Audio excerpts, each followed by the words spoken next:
That person who slighted you at work, they were probably just being malicious. That friend who bailed on your plans at the last minute with a flimsy excuse, they must have done it on purpose. This is the default setting for the human brain. But a famous mental model argues this default is wrong. It claims the real cause is almost always simpler, far more mundane. Where do you stand? By the end of this, you might change your mind. The principle is called Hanlon's razor. Never attribute to malice that which is adequately explained by stupidity, or, put more gently, by incompetence, ignorance, or simple carelessness. Proponents see this as a key to a more peaceful, rational life. It's a cognitive circuit breaker. It stops you from escalating a simple mistake into a declaration of war. Think of the colleague who misses a key deadline, creating a cascade of problems for you. The immediate hot-blooded reaction is to assume they sabotaged you. They knew the deadline. They understood the consequences. This must be a power play, a personal attack. This path leads to resentment, office politics, and a slow-burning feud that drains your energy for months. Hanlon's razor offers a different door. What if their kid was sick all night? What if their own boss dropped a code red emergency task on them an hour before the deadline? What if they are simply overwhelmed, disorganized, or bad at their job? These possibilities are less dramatic. They offer you no villain to fight. They just offer a messy human problem to solve. Choosing this door changes the entire encounter. Instead of a confrontation, you have a conversation. Instead of plotting revenge, you might be helping to fix a broken process. You conserve your emotional energy for battles that actually matter. This is a powerful defense against a well-documented bug in our mental software. We judge others by their actions, but we judge ourselves by our intentions. When you are late, you know it was because of traffic you couldn't have predicted. When someone else is late, you see it as a sign of their disrespect for your time. The razor forces you to extend the same charity to others that you automatically grant yourself.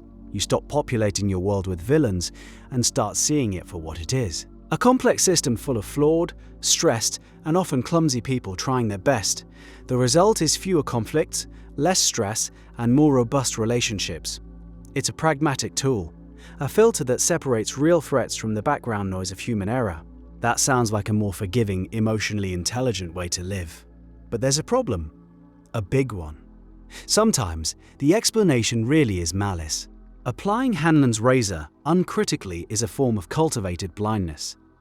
It's a bias that systematically excuses harmful behavior and makes you a perfect target for manipulators. The argument against the razor is that it fails to account for patterns. One mistake is an accident. Two might be a coincidence. But what about the third, fourth, and fifth time the same mistake happens, and it always seems to benefit the person making it? That's a pattern. The partner who consistently forgets to do their share of household chores is an example. The first time, it's an oversight. The 10th time, you're looking at a strategy. It's weaponized incompetence. They are using the social expectation of forgiveness for an accident to enforce an unfair distribution of labor. They get the benefit of the work being done, without the cost of doing it. And your commitment to Hanlon's razor is the tool they use to keep the system running. Consider the boss who accidentally uses your slide in their presentation without giving you credit. The first time, maybe they were rushed. The second time, when they forget to invite you to the follow-up meeting about your own project, the razor starts to look less like wisdom and more like willful denial. Sophisticated manipulators don't operate with open hostility. They operate in the grey area of plausible deniability. They are masters of the oops. They thrive on the generosity of people who are committed to seeing the best in others. By refusing to call a spade, you become an enabler. You are teaching them that their strategy works. You are rewarding their malicious behavior by mislabeling it as a harmless flaw. The cost of being wrong is wildly asymmetrical. If you assume malice where there is only incompetence, you might damage your relationship. It's a social cost. If you assume incompetence where there is malice, you might lose your job, your savings, or your sanity. It's a survival cost.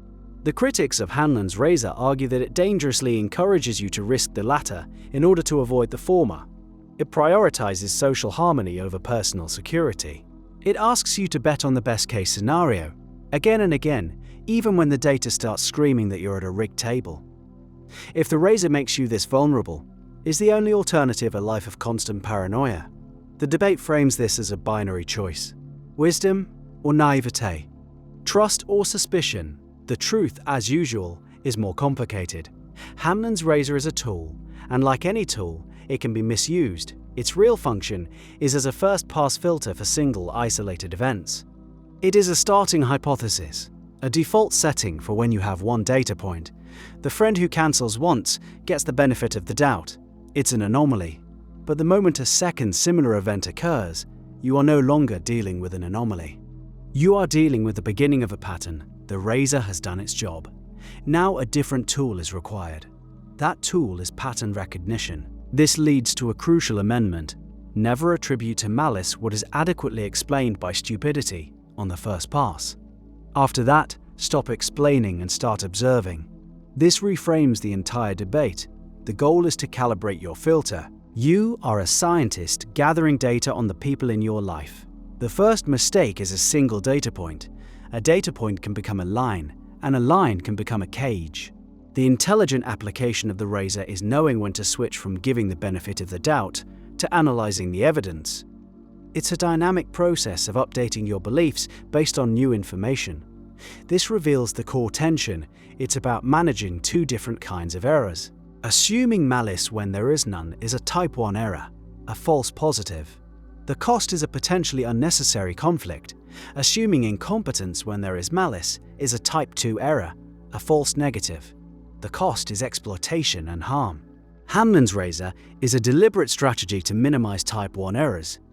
Its critics argue that minimizing type 2 errors is vastly more important for long-term well-being. So which risk is greater? The answer depends entirely on the stakes.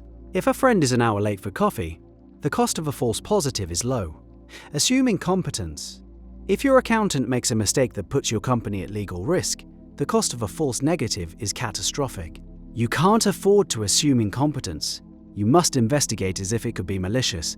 The higher the stakes, the less useful Hanlon's razor becomes. But there's an even deeper layer here. Who gets the privilege of their failures being seen as mere incompetence?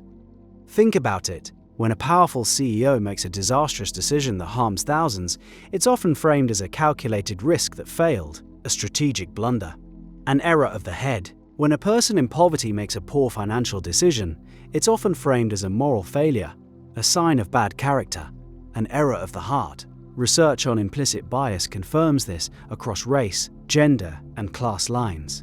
The same action can be interpreted as a simple mistake coming from another. Our application of the razor is anything but objective. We selectively grant the benefit of the doubt to people who look and sound like us, or people we perceive as high status. For everyone else, the default is often suspicion. The razor, for all its supposed rationality, is filtered through the very same irrational biases it's supposed to correct. This puts all the work back on you. It's an act of constant conscious calibration. You have to evaluate the stakes. You have to track the pattern over time. You have to be brutally honest about your own biases. You have to decide when an accumulation of stupid mistakes forms an intelligent malicious strategy. And you have to be willing to make a call. So, you're left on a knife's edge. Defaulting to malice is poison. It corrodes your own mind and turns potential allies into enemies. It's an exhausting and lonely way to navigate the world. But defaulting to incompetence is an open invitation for exploitation. It makes you a predictable, reliable victim for the subtle manipulators who have mastered the art of the convenient mistake. They count on your generosity. They depend on your willingness to apply the razor over and over until there's nothing left. So what do you think? Where do you draw the line? After how many accidents does incompetence become a strategy? At what point does giving the benefit of the doubt transform into a failure to protect yourself?